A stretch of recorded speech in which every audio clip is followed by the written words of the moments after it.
ময়নাগুড়ি থানা পুলিশ চুরি যাওয়া টাওয়ারে 16টি ব্যাটারি চুরি হয়ে যাওয়ার মধ্যে 8টি ব্যাটারি উদ্ধার করলো পুলিশ। কিছুদিন আগে মোবাইলের টাওয়ারে 16টি ব্যাটারি চুরি যায়। ময়নাগুড়ি থানা পুলিশ অভিযোগ পাওয়ার পরে পুলিশ 8টি ব্যাটারি সহ এক ব্যক্তিকে গ্রেফতার করে। পুলিশ গ্রেফতার হওয়া যুবককে 4 দিনের রিমান্ডে নিয়েছে। রিমান্ডে নেওয়া ওই যুবককে জিজ্ঞাসাবাদ করলে 8টি ব্যাটারি হদিশ পায় পুলিশ। এদিন পুলিশ ময়নাগুড়ি এলাকা থেকে ওই ব্যাটারিগুলো উদ্ধার করে। 8টি চুরি হয়ে যাওয়া ব্যাটারি উদ্ধার করলো ময়নাগুড়ি থানার পুলিশ। গ্রেফতার দক্ষিণ বড়গিলা এলাকার এক যুবক। পুলিশ জানিয়েছে ময়নাগুড়ি ব্লকের দোমোহনী এলাকা থেকে এগুলো চুরি হয় বলে অভিযোগ।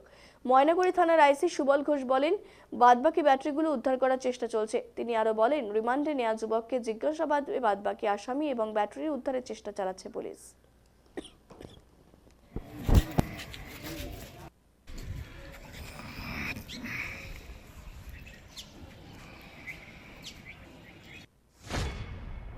আমাদের কাছে একটা চুরির কমপ্লেন হয় দোমনি টু রেল স্টেশনের পাশে।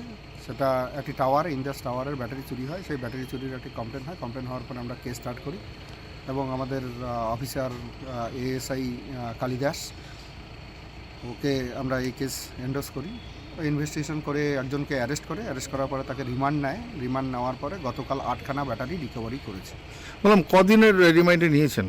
এদের 4 দিনের রিমান্ড নেওয়া হয়েছিল। সেই 4 দিনের রিমান্ডের মধ্যে এই রিমান্ড পিরিয়ডেই ইন্টারোগেশন করার পরে এই ব্যাটারিগুলো রিকভারি হয়েছে এবং আমরা আরও যে এর সঙ্গে যারা জড়িত আছে তাদেরকে আমরা খুঁজছি, তাদেরকেও আমরা অ্যারেস্ট করব।